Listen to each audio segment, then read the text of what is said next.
Just a quick observation. I thought it was very interesting that so many people were smoking in that BBC film. You know, doctors as well. I'm sorry we didn't have more time to discuss it, but we were really delighted today because we've got a panel, really diverse, interesting panel, and I'm going to let them introduce themselves in a moment, or Joe will introduce them. But they've got various views about the book, both from a healthcare practitioner, photographer, somebody who writes about the community engagement, and somebody who lived here. So it's a very interesting group of people. But I'm especially delighted that the person who's chairing our panel is Jo Durant, who's from BBC Radio Gloucestershire. She's done lots of work with festivals, Science Festival, Literature Festival, but in terms of books and literature, I think she's a real authority. So when she agreed to come today to St Briavels to actually be the chair of our panel, we were absolutely delighted. So on that note, I'll introduce Jo Durant, BBC Radio Gloucestershire. Jo, thank you. Thank you, Roger. Well, it's a great pleasure and privilege to be here today with you all in St Briavels and to have the opportunity to read A Fortunate Man by John Berger, of course written more than 50 years ago, with photos by Jean Mohr and an observation of life as a GP working in the Forest of Dean. The thing that struck me first from the book was how much I felt I was drawn in with the story of the doctor attending an accident. It felt like there were quite a lot of snapshots of the doctor's life, but perhaps not the whole story. The photographs I found to be intimate, but I didn't feel that the patients were necessarily aware that they were being documented. And there's an anonymity in the book, so I wonder what the panel will feel about the balance between how much storytelling there is in artistry and how much fact there is, art or science or maybe both. Well, with that in mind, I'll introduce you to our panel this afternoon. James Darunian, my first guest to my left-hand side. James has worked with rural communities for 38 years. He has numerous academic titles and he teaches community engagement and local government. James is also a poet and he reads narratives that describe rural life and disadvantage. Dr Chris Nankalis is next to James, and Chris is a retired GP and author. He's worked in Yorkley and in Newnham, so he really understands what it's like to be a forest doctor. Next to Chris we have Dave Kent, and Dave came to work in St Briavels in the 1970s, having previously lived in a city. He came to love the village and he's written for local newspapers and works still in local government. And our final guest on the panel this afternoon is Dr Julia Peck. Julia is a photographer, she's a writer and an academic, and she's interested in the inherent political messages contained in landscape photographs and humanism in photography. That's your panel this afternoon.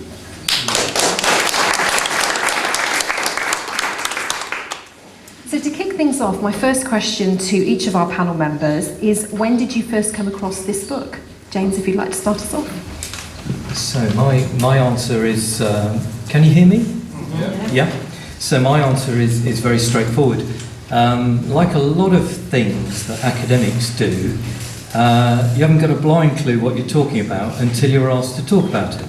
And so as part of the research for coming to talk to you today, I had to read the book.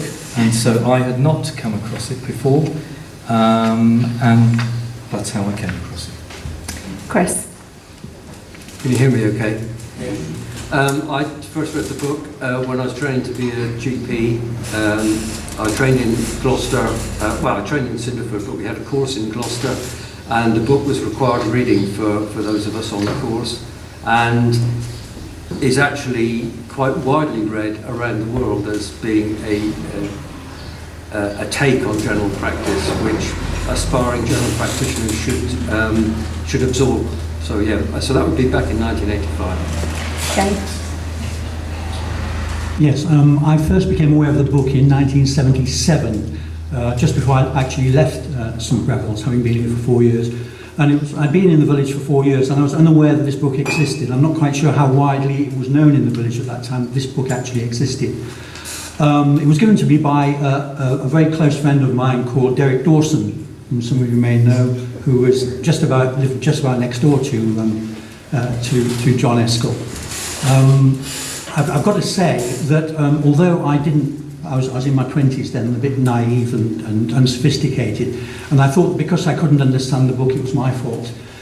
Reading it again, I've come to question some of the things, and I was really delighted that Jason was able to say that there are some things in the book that he's ambivalent about, because everyone else I've spoken to thinks it's wonderful. So I'm going to bring a slight dissenting note, I hope, but a constructive dissenting note into this discussion.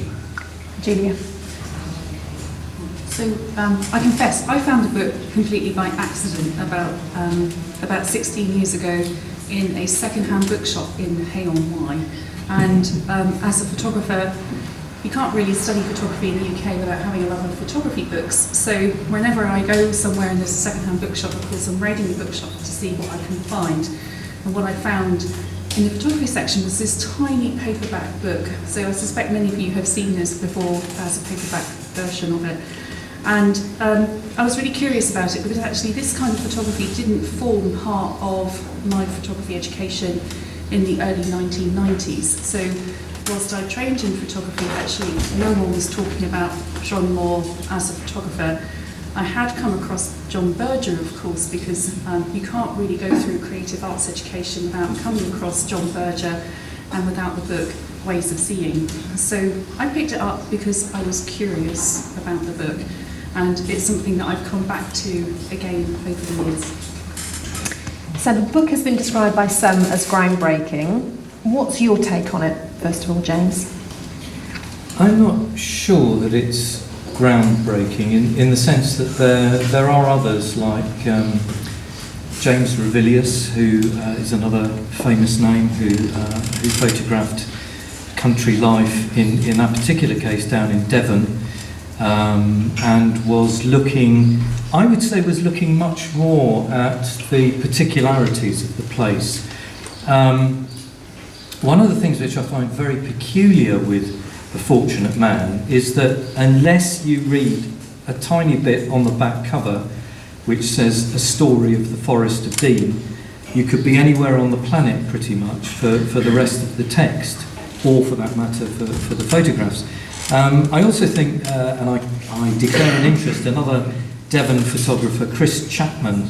If you get a chance to look at Chris Chapman's work, he has spent his entire life producing these wonderful images and words to accompany about the dying traditions, in particular, of Dartmoor.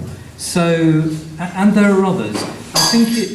I think it's fascinating because, actually, of what was said further down the line, namely, who is this book actually about? And I know we're going to come on to that. Is it about Berger, who seems to have a fair ego, going to the comments about condescending nature of some of... so I think, is it about Berger? Is it about the Doctor?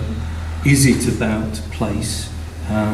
So I know we'll continue that. Well, going on from that, whose voice do you think we're hearing? Is it Berger's? Is it Sassall's? Is it whose voice do you think we're hearing? Because I felt I was hearing different voices. What do you all think? Let's go to you, Julia. Actually, I find it really curious that you hear lots of different voices in the book, because for me, I predominantly hear Berger, which I do find frustrating, because actually in a book like this, I want to hear other people's voices, but I strongly associate that with, different speech patterns, different rhythms, and of course actually what I hear predominantly is John Berger's writing style. So I find it really curious that actually you can hear different people in the text. Dave, what about you? I detect John Berger's voice, and I think to some extent he's projecting his views onto Sassall, because in his bit, at the first of the descriptive bit about being a doctor, in the second bit there's his philosophical bit, which is quite tortuous actually. He keeps on saying, I haven't explained this very well, let me try and explain it again. All these questions that no one can answer about life and death and the value of life, and all these unanswerable questions. But the thing that Jason mentioned earlier, and which has been mentioned here, is the question of the people, the existing population of St Briavels being patronised. And they should be revolutionary, and there should be some sort of phase of insurrection because they're poorly treated. And this is John Berger's voice, I think. It's not the voice of the people here. And that the people were called inarticulate. I think they're called inarticulate because they were, and you don't call a forester inarticulate because foresters are not inarticulate, but they weren't articulating his political voice. And you hear the voice of Sartre quite frequently in his bit at the end.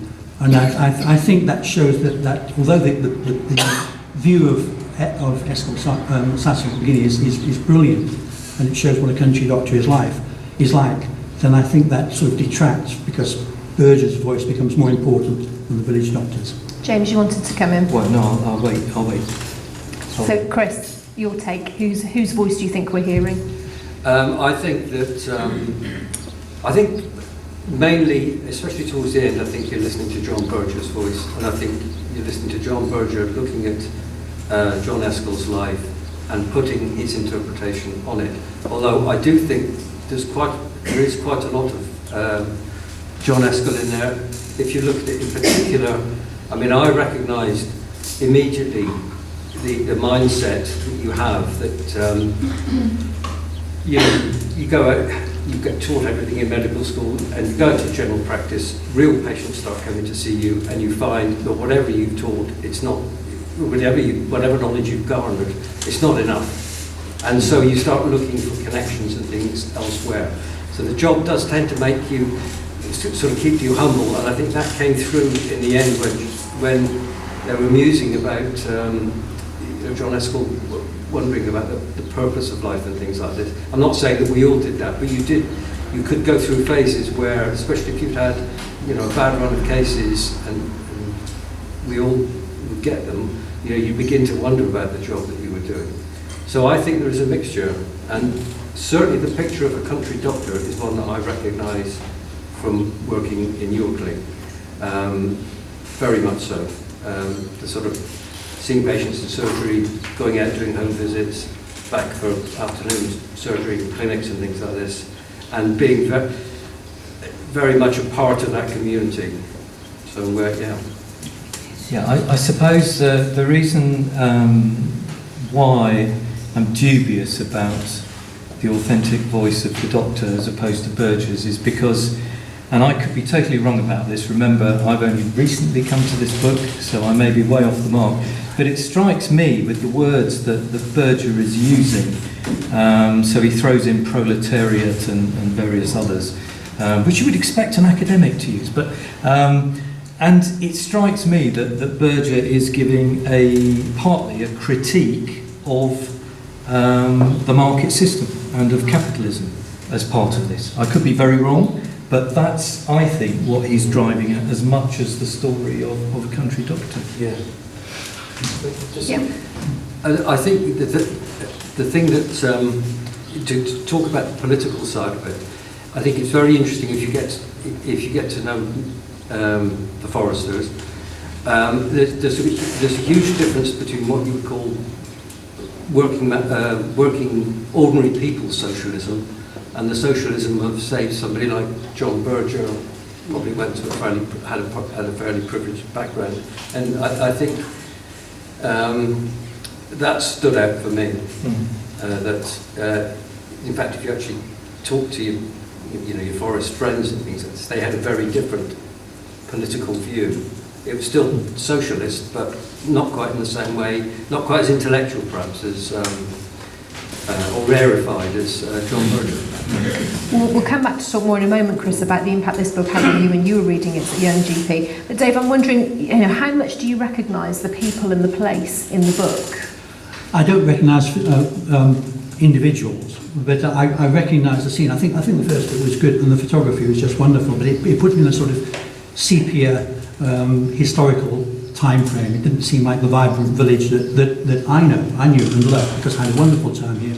It was green, it was happy, I did all sorts of things, and it was a great community to be part of. And you didn't get that feeling. There was the underlying sadness in the book, which I felt didn't actually reflect this village that I lived in, that I loved living in the 1970s. So I was a I didn't quite recognise it, although it was a very powerful series of images. Julie, let's talk about the photography, because that's obviously a large part of the book. Let's talk about Mohr and the photography. I mean, how important a figure is Mohr? I think in Europe, John Mohr is an incredibly important photographer, and I think he's much more widely recognised in Europe than he is here in the UK. So actually, he doesn't form part of the canon that we're taught around photojournalism and documentary photography, despite having done 3 books with Berger and having, of course, a much more prestigious career, working for organisations like the UN and the Red Cross. So he's somebody who's, I think, amazingly overlooked in terms of the history of photography, certainly in terms of how we tell it in the UK. But I think the photographs are actually really intrinsic to the book, and I've met several people recently who actually find them a bit of an interruption. Actually, they really focus on the text, but what they aren't really doing is actually spending the same amount of time reading the photographs. And actually, I think the way the photographs are used and the way that they're sequenced is actually truly groundbreaking in the space of the book itself. And where do you think they sit within the book then? In terms of, I mean, are they something in their own right, more, that feels like what you're saying, rather than just illustrating the text? I think they're certainly very much more than illustrations. So John Berger and John Mohr, on the 3 books that they collaborated on, this was the first one, and they were trying to find a way of making image and text work together in a way that was really, really exciting. And they wanted to really go beyond the idea of the photograph being the illustration to actually just showing you something. And I think this is why there's a really interesting tension around the particular and the general in the book. So we never see specific captions for the images, and that's of course one of the reasons why so many of the people are really hard to identify specific individuals. So unless somebody happens to recognise the individual of the image, actually we really don't know who they are or where they lived in the forest. So there's this tension between the specific and the general. So they're trying to tell a general story about human condition, really. And I think maybe one of the reasons why it's quite downbeat, of course, is that usually you go to the doctor when you're unwell or something is wrong. So, life in the village, life in the forest might have been great overall, but actually this is generally about people who are really quite unwell. And they may not even know why they are unwell as well. And think about how the book touches on mental health problems, for example. They may not fully comprehend why they're feeling unwell. But in terms of the sequencing of the images and their experimentation, so after this book they did The Seventh Man, which is about immigration, absolutely fantastic book, I think. And then they did the book Another Way of Telling, and Another Way of Telling is where they start to theorise and try and understand for themselves what it was they were doing in bringing image and text together. So what Berger really wanted everybody to do, and John Mohr was very much part of this, was to actually stop and read the images, and then read the text, and then read the next sequence of images, and then read the text. So they're expecting the same amount of attention to the imagery as they are to the sections in the text. And what about the anonymity in the book? Because Berger has anonymised to a certain extent our doctor, and you can't necessarily identify the patients from the text, but the pictures are quite clearly of people. So where do you kind of sit with that, James? I think I find it very odd that the pictures themselves are black and white. Of course, the reproduction is not that great, and I think it would be wonderful to see the originals in a place like this. I think it would be fantastic to see an exhibition of those original works, and I think Julia is looking at the possibility for the University of Gloucestershire. On the other hand, I feel that the community side of it, or the doctor within the community, is not really there. That you have these pictures of a murky Land Rover disappearing up a country lane. Where is this? Are we at Longhope? Whereabouts are we? There's very little of his interaction with anybody. Yes, you do get a few pictures of him looking rather lonely and self-conscious in the pub. You get some pictures of young people looking disconsolate and bored, as young people then and now. I found it a lost opportunity. I was looking for a richness of detail, which I didn't find. And I understand the sort of everyman approach, but I think there was a loss of feeling, a loss of colour as a result of that. Dave? Yes, I was just going to say, I'm assuming that picture that we're talking about in the pub was in the Crown. And the Crown wasn't that mournful place that it seemed to be. It was a vibrant pub, which was one of my favourite pubs in the village. You're here. Chris, let's come back to something. We've talked about the portrayal of the GP here. I mean, you read this book as a young doctor. You were saying that it was something you had to read. It was recommended reading. What impact did it have on you then, reading this book as a young GP? Well, I think the main impact the book had on all of us really was that general practice had begun to get very interested in the psychology of the consultation.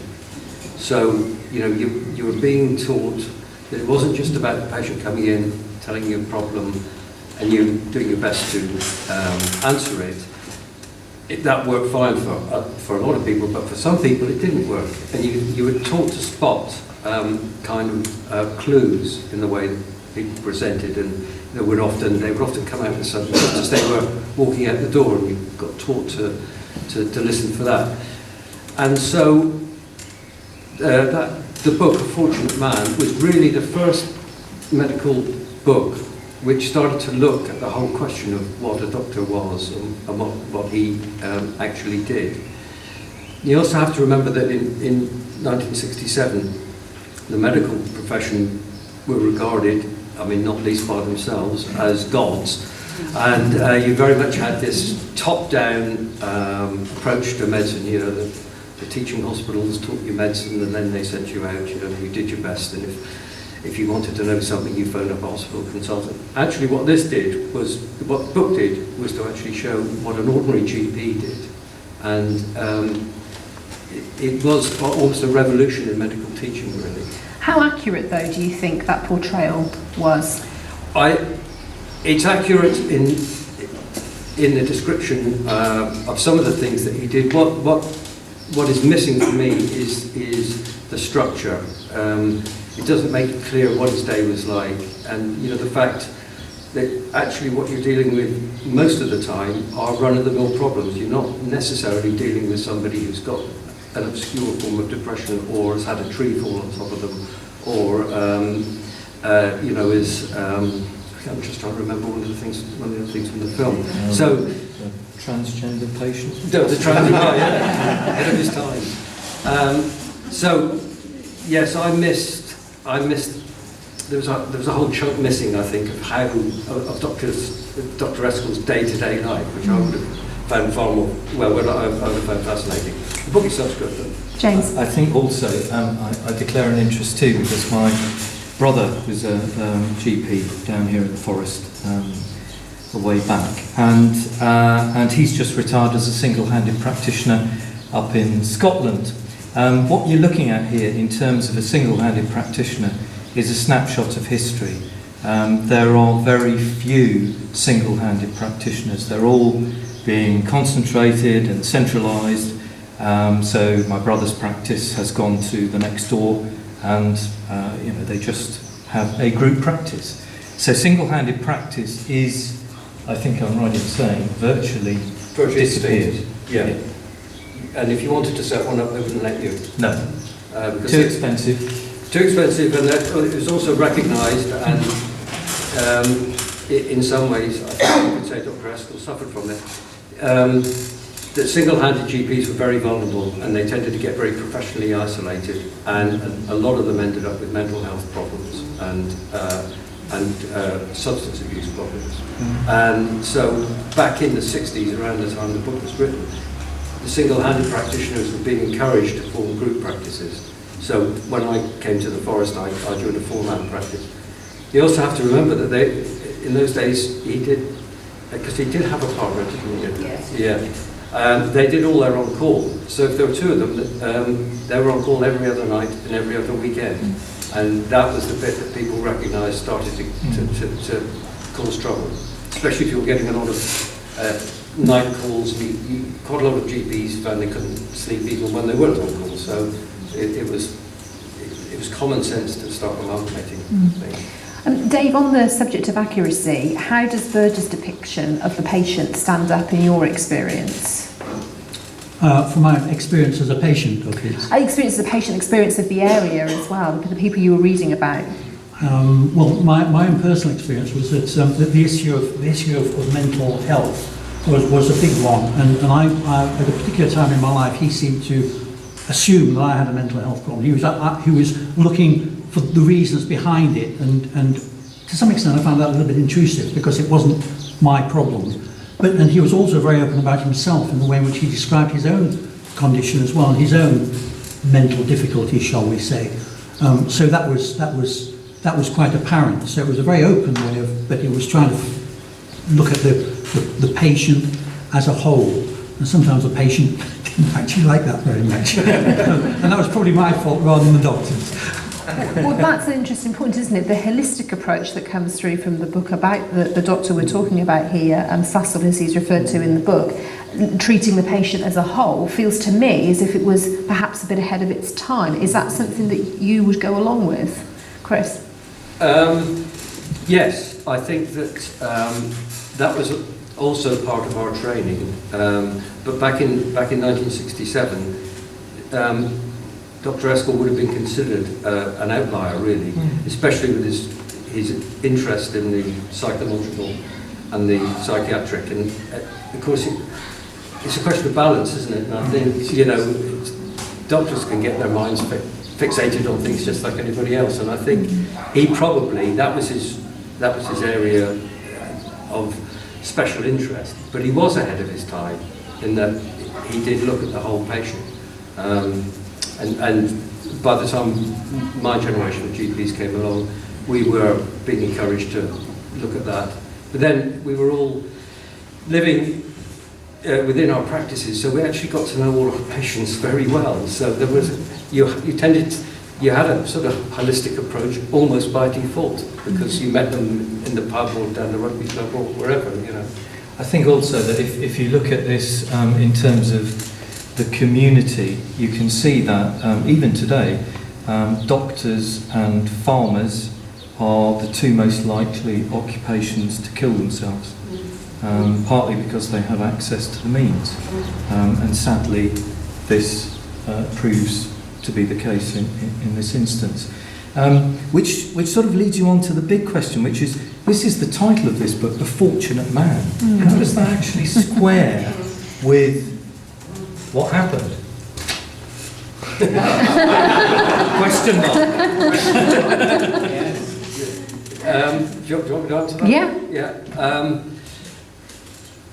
I think the very nature of the work means you are fortunate, because you get to know an awful lot about people, especially in the forest. You become part of a community, and you certainly, know that they regard you as being a bit different, and they respect you, but they also expect you to return that respect. You have to earn respect, but once you've got it, you're occupying a slightly different position in the community, in the same way that, say, vicars and school teachers and solicitors did. However, to go back to so you are fortunate. I was very fortunate to work in the way that I did, and that includes doing all the on-call, which half the time I was tearing my hair out, but it's a way of life which has now disappeared. So John Eskell was fortunate, but I think the job can have its periods, especially if you're not sleeping because you're getting called out at night. And the book's very interesting. It says that he actually almost welcomed being woken up, because you can recognise that, because it ends the uncertainty if the phone goes off at 1 o'clock in the morning. And also, I think he was also prone to depression, and of course you can, if you get a lot of very tragic cases, which you can get runs. I mean, it can put you into a trough. Maybe other things happen in your life, and it's quite easy to suffer from depression as a doctor, but as a GP. And I know that about 40% of the people I went to medical school with confided privately that they had at some point had a course of antidepressants. So so the job does cause it, definitely. Dave? Yeah, there are these existential problems that the book refers to. I don't know if this is just Berger putting words into Sassall's mouth, but talking about what is human life worth, am I doing it? All these sort of questions which, from the point of view of actually leading your life and doing a job, and it seems that it's considering the philosophical question rather than just leading your life. And it seems to me that is one of the things which slightly distorts your life. If you've got to consider these existential problems all the time, what am I doing? Why am I doing this? What is human life worth? Now, who can answer that question? Let's go on and live our life rather than evaluate it. Julia? I think there's two things worth acknowledging. One is we keep calling it Berger's book when actually it's by Berger and John Mohr. I think the second point is actually right at the end of the book, John Berger does actually ask, to what extent can we consider Dr Sassall a fortunate man? So I don't think, whilst he's actually called the book that, I think it does the text a slight injustice to assume that actually Berger is just painting him as a fortunate man. And Julie, just to come back to something, obviously the photographs is something we should focus a bit more on, and something I noticed in the pictures, they're very intimate, but they're not intrusive. How do you think Mohr achieved that? It's incredibly difficult for a photographer to achieve that, and I think it's a real mark of both of their professionalism in not being noticed in their presence. And I couldn't claim to be a photographer of this standing at all, but I have watched similar professionals who can do this, who in times of distress or in times of where people are really preoccupied or occupied actually in moment, they're wholly in the moment. Actually, a photographer can work unobserved as long as they are quiet, unobtrusive, and to some extent have got used to people being there. So I think we know that this was mainly shot over a 6-week period.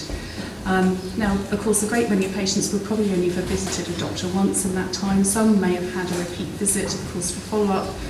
But for a lot of the people, there may have been one particular visit where they're photographed, and certainly professionals who do this is that they will move in, they will often take one photograph and then they will move away again. And so they've learned over time not to overstep the boundary of taking too many photographs, of being kind of too in your face through the moment of being photographed. We will conclude in a moment, but I want to open the floor up now to any questions that any of you may have for our panel. If it's one particular member of the panel or for all of them. If it's a nice wide question, then that's always good because all of our panel can answer it. Yes, gentleman in the front. I worked as a medical oncologist for 40 years and I've written about the doctor-patient relationship. And I came upon this book from John Price and his wife, who were local GPs in Dr Eskell. And they said, oh, you must read this book. And I read it, and I must admit, immediately, I was horrified. Because I was trying to write about how can a doctor be sensitive and can actually have that communication with the patient. And it felt to me that this was a very brusque sort of approach, and I gather he was known as Dr. Blunt by some people. So I was fascinated to find that the DMA said this is the book that you must read because of your general practice. And I can see the importance of being part of the community, but I didn't see him as the model for the sensitive doctor that you would confide to. I totally agree. I mean, page 99, forgive me, I'm not going to quote the F word, although it is in the book. But what I am going to quote is Sassall allegedly saying, as reported by Berger, to a patient, "You're the laziest bitch I've ever come across." Now, that is not precisely how you would hope that your GP would receive you, I suppose. But having said all of this, the one thing that I do find fascinating in Berger's writing is the way that he's drawn out the sort of, these flights of concern for all of us. So, for example, he discusses about the nature of time and the fact that time can pass quickly if you're in love. It can pass so slowly if you're in pain or distress. So I think there's some very, very interesting sort of flights of philosophy. But as far as the GP and how to behave, yes. Anybody else want to answer that question? I think that that's a very interesting question, and I think that the answer, the reason why it was seen as being so important, was because quite a lot of the people who were in charge of general practice at the time had a slightly more, were taking a more intellectual approach to it, rather than just giving you a list of conditions and the treatments. And so I think it came along at the right time. I don't think many people knew quite how blunt Dr. Eskell was, and I've heard some very interesting stories about it. But, yeah. Could I ask? Any other questions? Yeah, gentlemen there. Do you think that doctors have changed very, very differently from what they were then, 50 years ago? Because when I was a child, the GP would visit our house because somebody is sick with something. Even later on their visit, say 15 years ago, I went to the local doctor with a sebaceous cyst on my leg, and Dr. Jennings and Helen Isles said, "Oh, do you want us to take it off?" And I said, "What?" "Yeah," and they just cut it out there and then, stitched me up where I went. That sort of behaviour doesn't happen in the GP today. You go to the GP and there's a practice, you don't necessarily know who your GP is. You don't have quite the relationship, they've never been to your house, they don't know who you are. And all of this has so changed from what it was, say, 50 years ago. What's your view? Do you think it's better now, or is it just a sadness that that's all changed? Just briefly, my dad was a single-handed GP in North London. Just tell you a little story which illustrates the point, several points. So we used to have tea at 6 o'clock on the dot. My mum would be the one who was the bulwark of the practice, although probably unacknowledged. Sit down, ding dong, doorbell goes. My dad goes ballistic. These bloody patients, they think they can come along at all times. And then you'd hear him trot along to the door, open the door. "Hello, Mrs. Jones, how may I help you?" The short answer is the job has changed completely. When I came to the forest, we did morning surgery, did home visits, went down to community hospitals, took off lumps and bumps, all that you were describing there. Everything's become far more compartmentalised. The computer has had a terrific effect on the way doctors practice, and it has changed doctors themselves, because Dr. Eskell would have had to take all his knowledge around in his head. There's nothing for him to refer to. And these days, you're just as likely to, have your tablet with you or your smartphone or whatever. Which sort of tablet? Paracetamol, yeah. Yes, yeah. They also don't.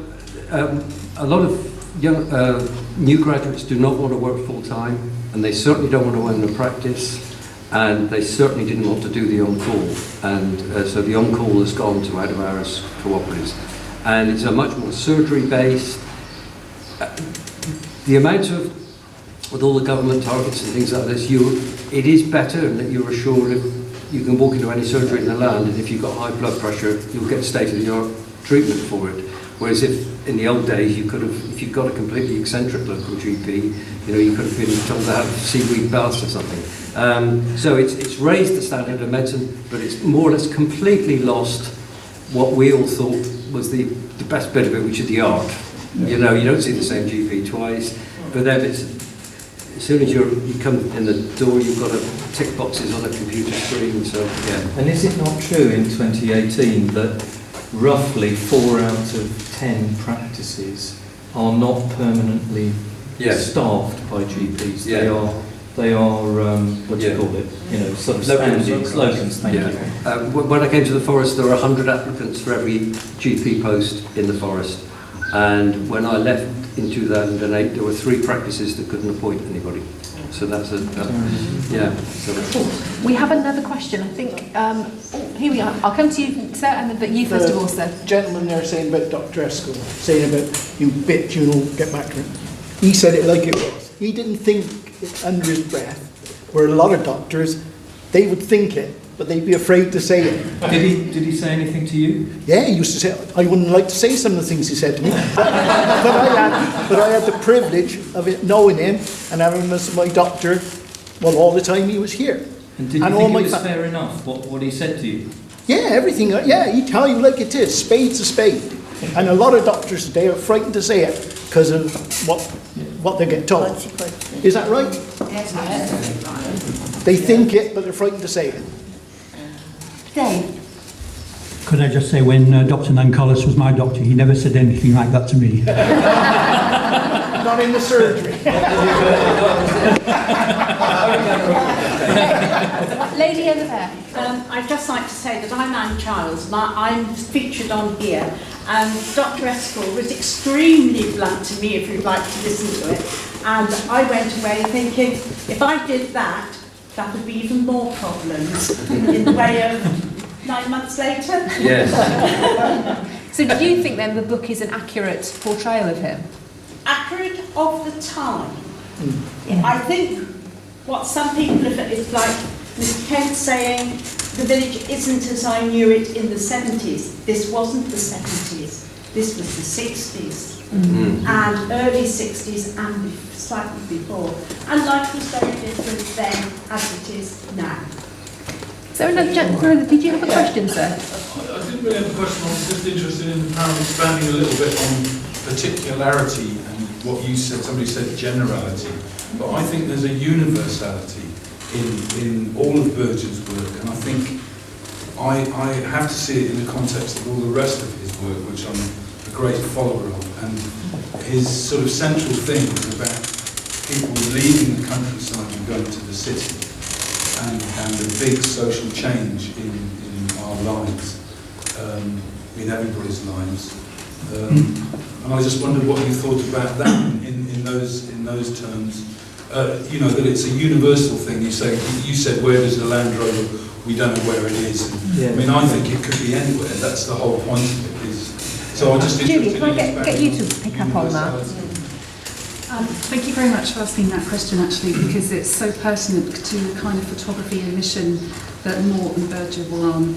And are you familiar with the phrase humanist photography at all? No. Okay. So post World War II. So we all know World War II was completely devastating for most of Europe and for significant areas of the Far East as well. So over the world we had massive areas of devastation. We had millions of displaced people seeking some kind of refuge or seeking to return home. Even though, of course, the whole idea of returning home to a devastated place is a deeply problematic exercise. So at this time, we see the formation of the United Nations. We see this kind of, however problematic or whether you agree with it or not, there was a groundswell of people wanting to see peace and of wanting to understand what it was to be human. And if you look at how that had a massive impact on photography, then what we see are photographers really exploring the idea of what it is to be human on a collective basis. And this is, to some extent, really problematic because it essentialises the idea of what it is to be human rather than looking at differences and particularities of being human. But that shared experience of being born, of growing up, of hopefully learning how to play and enjoy the company of other people, of learning how to become an adult and perhaps learning a trade or learning an occupation, of falling in love. This is not necessarily in the order that, of course, life actually happened. Falling in love, having children, getting married, becoming an expert, then all the things around culture, music, science, technology, progress. Then what we have is perhaps growing old and different ways of growing old, becoming ill and then dying. So when you think about the collective humanist project that really deeply influenced photography from really, I think, 1940s up to really 1970s period, where photography really shifted into a very different kind of discussion around what photography could be. You see a lot of people really valuing humans, and you see people valuing the experience of humans. And some of those experiences recorded were deeply problematic. There are things that moved us to tears, that made us worried. So when we're thinking about Jeff's film, for example, that intercutting of other experiences in other parts of the world where people were hurt, they were maimed, they were caught up in war, and so on, that's very much part of the Humanist project. So where it becomes, I think, interesting in humanist photography is, of course, that photographs record the particular. It's what somebody actually looks like. It's what a context actually looks like. So even though there's a high degree of interpretation when you take a photograph, and there is, of course, a recording of a specific point of view, you have that particularity. You're not making a general thing. But the ethos underpinning it is precisely that generality. How significant do you think then the collaboration was between Berger and Mohr? Yes, absolutely. Yeah, so it was very much around that collaboration between showing and telling, and the two of them working together around that. And it's interesting, and I think it's really shown in our discussion today, the importance of the text. And so photographers often talk about how frustrating it is that people always give more importance to the text, even though ironically it's probably the photographs that actually give it its punch, its credibility, its sense of reality. James? Just agreeing with the gentleman, it's interesting to hear that Berger was giving some weight to the idea of people fleeing from the countryside going to the cities. Of course, in 2018, a community like this is experiencing what the geographers love to call counter-urbanisation, which is basically the opposite, people going from the cities into the countryside. And I would lay my money on the fact that this place, as much as where I live in Winchcombe, a long way to the north, or other parts of Gloucestershire, are getting hammered by the fact that house prices are completely unaffordable. And Dave, you obviously came from the city to the countryside yourself, didn't you? Yes, I did, and counter-urbanisation took place a long time ago in this village, and I was probably part of it. Although I did some research actually from the census of St Briavels in 1861, 1871, which showed that there was middle-class immigration into this area in those days. The house in which I lived here was a coach house attached to St Briavels House, so there were people coming in from outside to live in the big houses. In the 1970s, one of the things that made the demographics start to change, well, there were two or three influences actually. One was Castle Crescent being built, and the area around there, which was near Barrow Lane. The other thing, which was really important actually, was the Severn Bridge, and that is one of the reasons why I actually moved to St Briavels. But the first time I came here was over the Severn Bridge in 1972, and if I hadn't discovered the village, then you wouldn't be watching me at the moment. The other thing was rank Xerox, which brought a lot of people into the forest from outside. So that urbanisation, or counter-urbanisation process actually started back then. And now with the situation of house prices, I mean, I'm aware of this very much in the forest in my day job, which is in West Dean Parish Council, and we're conducting housing needs surveys, which show actually there is a great demand for affordable housing in the forest, and people are moving away. So we are getting that level of counter-urbanisation, but it has been happening for a long time.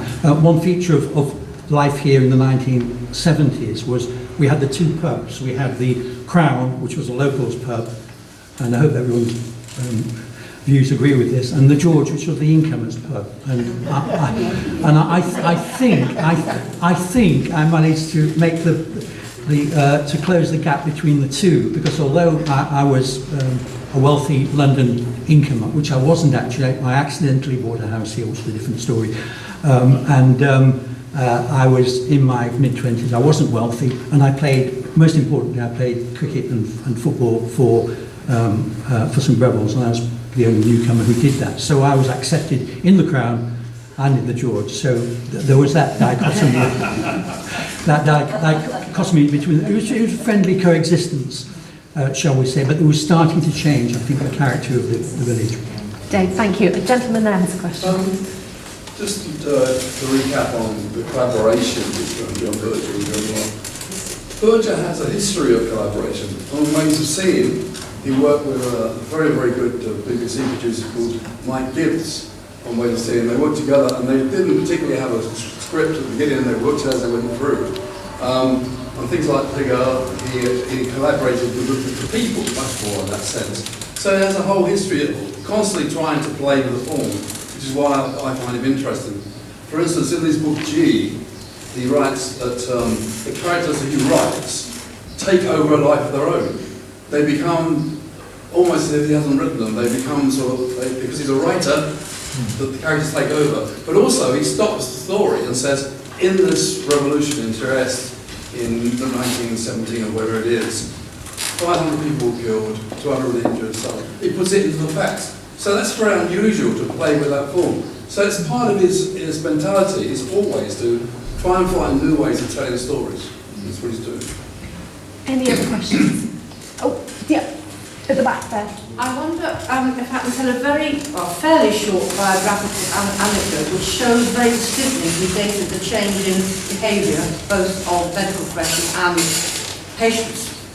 And it's to be dated to 1963 with a very icy cold winter, and we children were playing, and we were all, and that's this is a social comment in itself, we were children of medical professionals.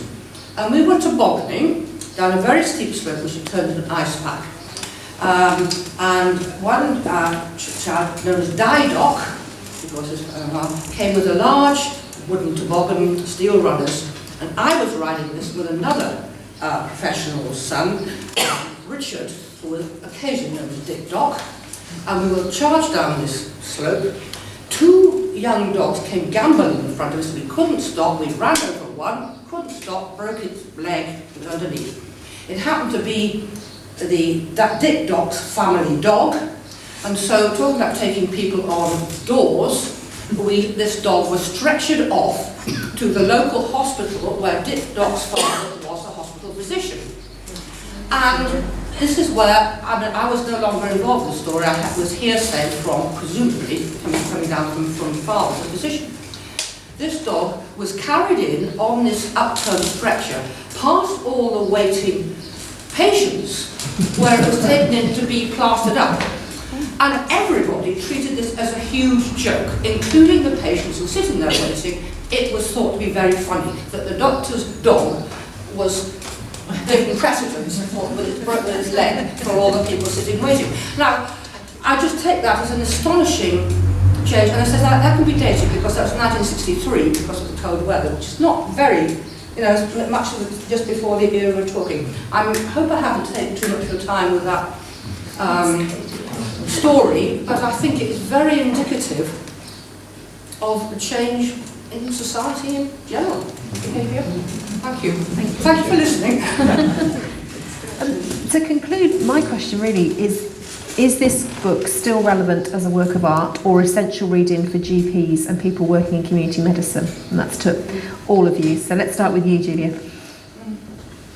I hate to think whether my answer on that would have any value.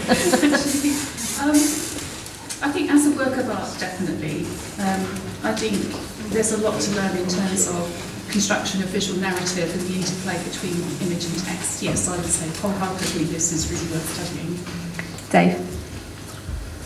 I'm grateful for Julia's comments because that has opened my eyes to the photographic impact of the book, which, as she says, is neglected. I'm sorry I didn't bring that to the forefront, but that is important. I love the first part of the book. I'm still not sure about the philosophical realms of perhaps fancy that we had in the second half of the book. Can I just read you one sentence? You may. From the book? And if you can understand what it means, could you please tell me? Right, where are we?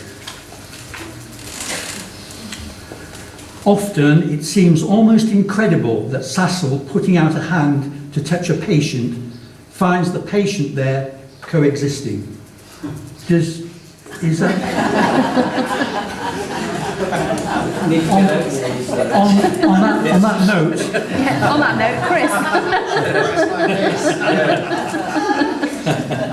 Yes. I think it will stay as a medical classic and will become even more relevant in about 10 years' time when probably the last of the GPs who worked in the old way have retired. And so I think from a medical point of view, yes. Also as a piece of 1960s art, I think it'll stand the test of time. As John Berger said, the people are going to be ready in 10 years' time, and I think they will. And James? This reminds me of when I foolishly did a WI talk, and at the end of this WI talk I was asked to judge the most perfect rose. And I thought that I was probably not going to escape from the room. So I chose my words carefully and said, well, in my opinion, the rose that I perceive to be the most perfect is. And that seemed to coexisting, that's right. So my answer seriously is, I think the very fact that we are here 50 years after the event discussing this, both in written form and in terms of the images and the films, says that the sort of the air of mystery, the uncertainties, the ambiguities are actually quite productive and give rise to us thinking about it. What is it about? Where's it leading? Is it about the particular? Is it about every person? Well, please join me in thanking Dr. Julia Peck, Dave Kent, Dr. Chris Nancalis and James Derulian, our panel this afternoon.